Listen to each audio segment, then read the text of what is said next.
Hello everyone, it's 20 Italians bringing you another 20 with 20. We're still going to be playing Ultimate General Gettysburg. In the first episode, we did about half of the first day of the Battle of Gettysburg.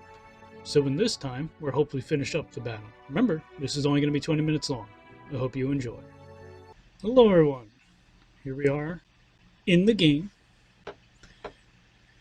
If you're wondering why I don't have a crazy cool background, or you can see the rest of my basement, I should say, it's because, well, the software I was using just doesn't want to work tonight. So, oh well. It'll all be better once I get a nice little setup going on, but who knows when that's going to be. Well, we left off basically we're the rest of the First Army Corps for the Army of the Potomac is arriving at Gettysburg. We have the Third Corps of the Army of Northern Virginia massing here on McPherson's Ridge. They have a lot of artillery that they can come to bear up here on Oak Ridge, which is what we're holding right now. Now, the actual battle actually spilled over into this way, into this area more. In front of the Lutheran Seminary, I should say. It's over here, and wrapped around the town that way. But we haven't had the other corps come down the road yet, so we still have Paul's in reserve here. All right. Sorry about that. As you can see, I had to move the window over. I realized since I didn't have the background blacked out that I couldn't see my buttons over here. So we have poles in reserve. We have the artillery finally coming online for the First Corps. So we need to deploy this somehow. And then we both have Biddle's and the Bucktail Brigade. So Biddle's Brigade and the Bucktail Brigade coming onto the field of battle. Now they're in line of battle, which I don't really want. It's going to slow them down coming in. What I need to do is give them a long enough march to come on to move into column of fours. What I'm going to do with these two units is I'm going to move, looking at troop numbers here, I'm going to move Paul's up here to the McLean farm, basically shoring up our right flank. I'm then going to direct Biddle to relieve Gamble's skirmishers here between the Thompson farm and Oak Ridge. And we're going to bring the Bucktails through town. And we're going to leave them back here in reserve. Now the artillery is a whole different matter. I'm actually going to move the Reynolds over here so that he can have a better area of effect of his own corps. You can see that it's green. That's whom he's affecting right now. And you see that Caliph isn't highlighted because Caliph isn't part of his command, so it's not given any area of effect. If we move to Buford, we can see that he's affecting three units right here. So to better cover that, I'll move Buford up there, and you see that the other unit out here is green as well. That's his unit that that is part of his organization command.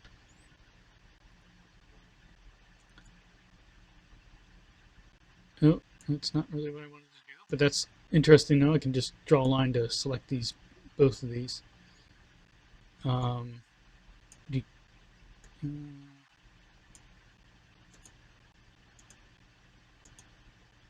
they are grouped now. Okay, I can move them both. I thought I could do that. Ungroup. No, come on, I want you to ungroup. Push them further on the line. Now this is a huge battery that we can put next to Cal. Do I want to do that? No, I'm going to move them up here to support Devon skirmishers. Stevens is going to come up in between Devon and Cutler. And I'll just move Hall here for Caliphs. Artillery takes a while to move, but it's effective once it gets there. So hopefully we can keep them from attacking before the artillery's in place. Nope, they're already moving. They're already moving. You see them moving down. They recognize what I was doing. The first corps is moved. They recognize the skirmishers coming online. That's all right. Paul's coming up. Oosh. They're all moving. I'm going to break Biddle off. Put him in the line here.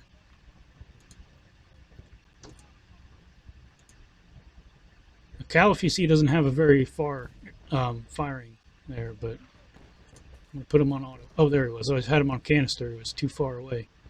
Canister was basically, as its name implies, it was a canister. It was a can filled with grape shot about that big around. Filled with it. And the can was probably about that big.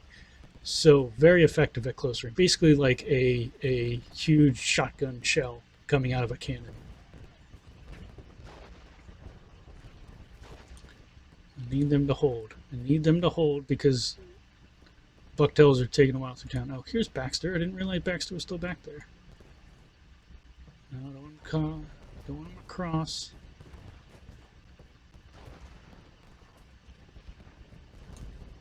Oh man, they need to get up there.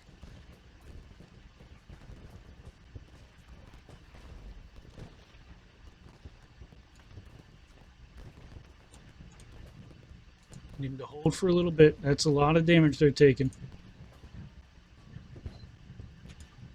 No, hold. Don't fall back. Now, crap, Caliphs has fallen back.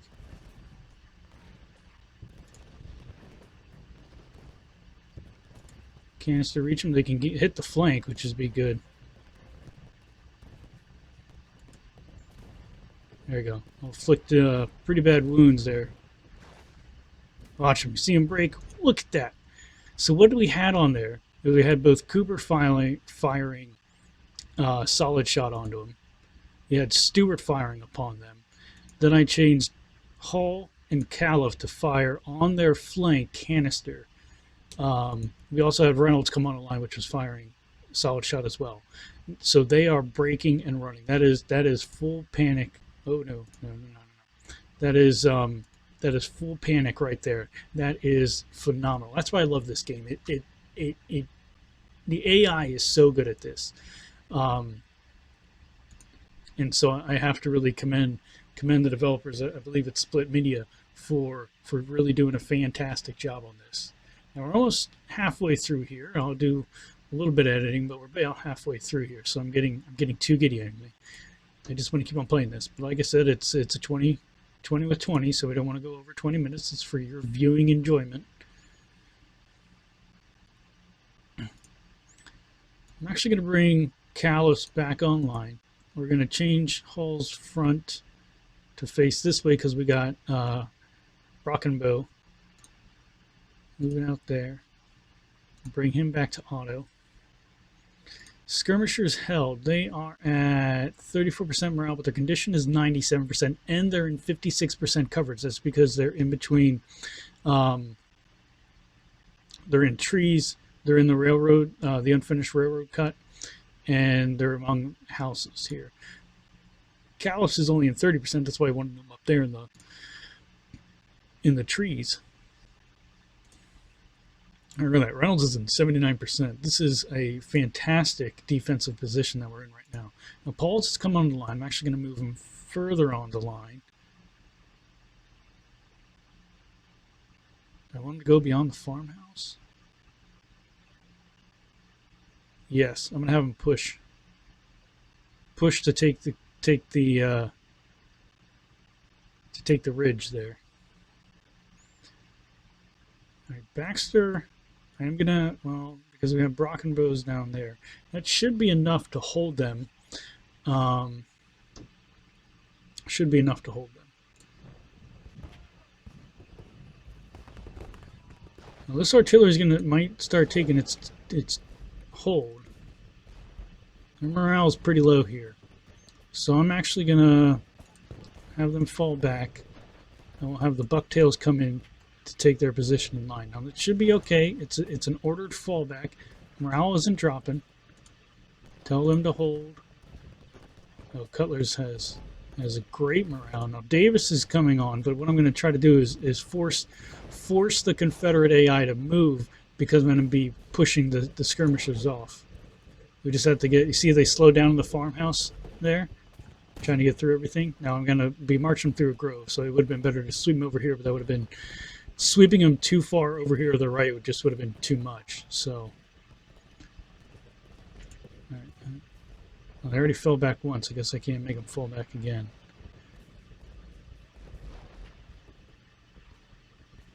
Oh, okay, hold. So we have artillery over here we can't see, but Biddles is coming onto line. Move Stewart down because I'm getting crowded over here.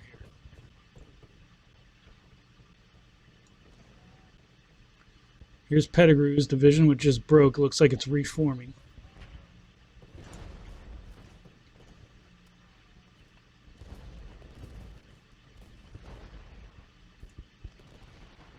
I'll move Devon skirmishers out.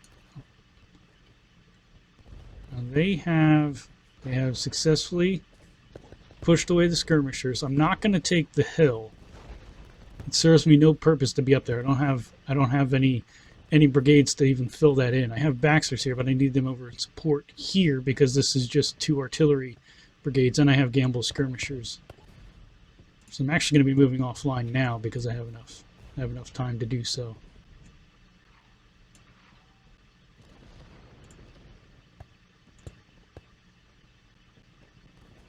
So one of the reasons that they broke probably down here is that there is no cover. There's literally no cover down here. I'm going down the road, but I'm not. The hill itself is not there anymore.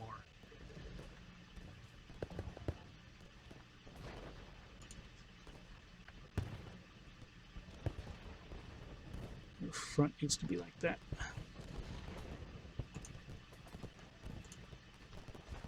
And they're in 50% cover, which is good. They have both. Now they're getting hit by artillery, and they have no artillery support. Hers Ridge. Hers Ridge is over here. They have good morale. The condition's okay at 68. And Cutler is in phenomenal position. I don't know if he's on top of that ridge. Probably why he's not needing to push.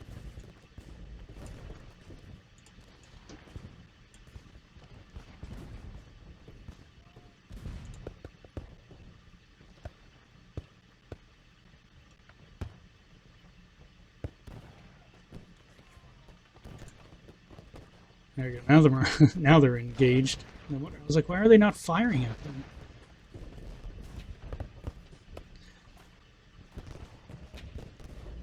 So what you see here is that they are in 2 ranks. They have the front rank and the rear rank. These are reserve units. They actually wouldn't be fighting, but you know that's really hard to program probably. And that's how you'd fire. You fire over the guy, the right shoulder of the man in front of you. This was to mass rounds on the men in front of you. This is Napoleonic tactics. However, by the time of the Civil War, there was the guns had just greatly improved. Wow, do you see archers? They came up and they just broke right away. So now we need to take care of this.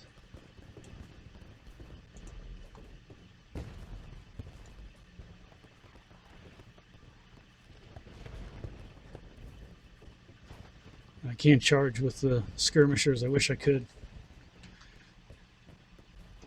Now the unit, as I was saying, the guns had improved and the ammunition had improved so much. Now these were rifled muskets that they were using. Because of that, this mass of men caused phenomenal damage. Now, it was appalling to most of them, because what they would still do, and they still practice, is that you would fire one shot and you would look to make the bayonet charge. Well, these rifles, after a while in the war, were wielded by men who had significant combat experience and knew how to use them.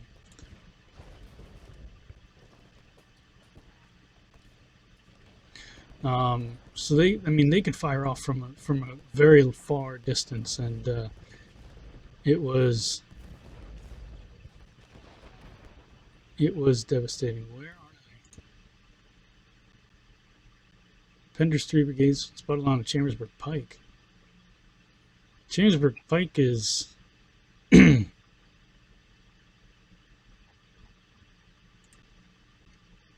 over here, yeah.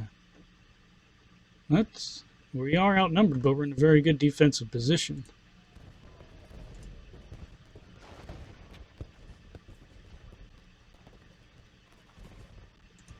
I have to have them fall back, though. That's too exposed.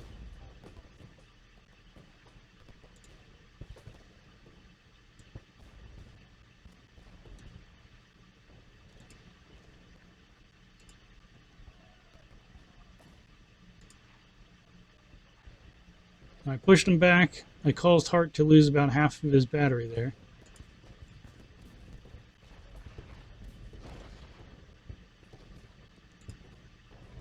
They're doing all right. They're doing all right here, Cutler.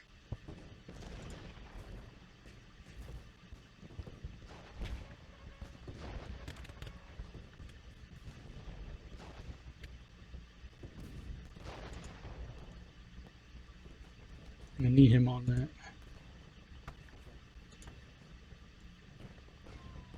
Oh no, wrong way. There you go. That's your front. Callus is in retreat. I guess they just got 2 shot up.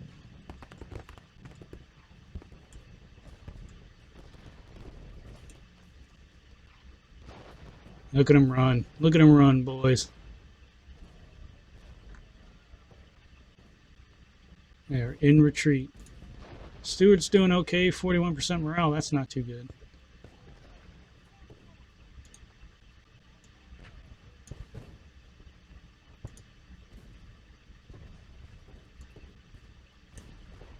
Buford down with his men more.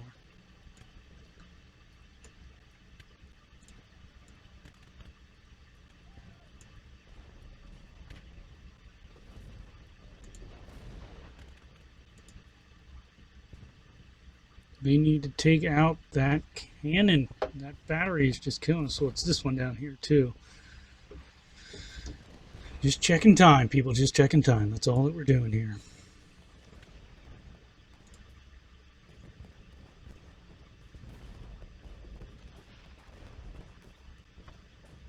Pettigrew's trying again, but I can't believe that his morale's high. We're losing men up there.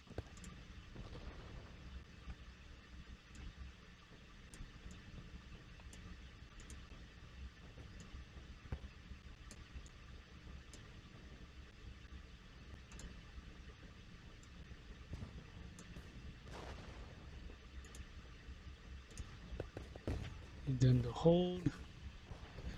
Johnson is really focusing on this whole line. I don't know why my artillery is not firing back at him. So I'm gonna go back to auto.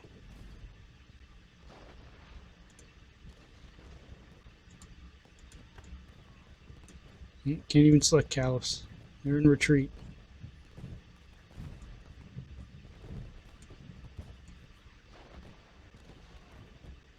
You know what? I want him there.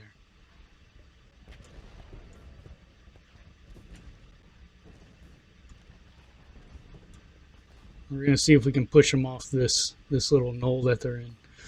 All right, everyone. Looks like we're coming here to the end. Thank everyone for watching this 20 with 20.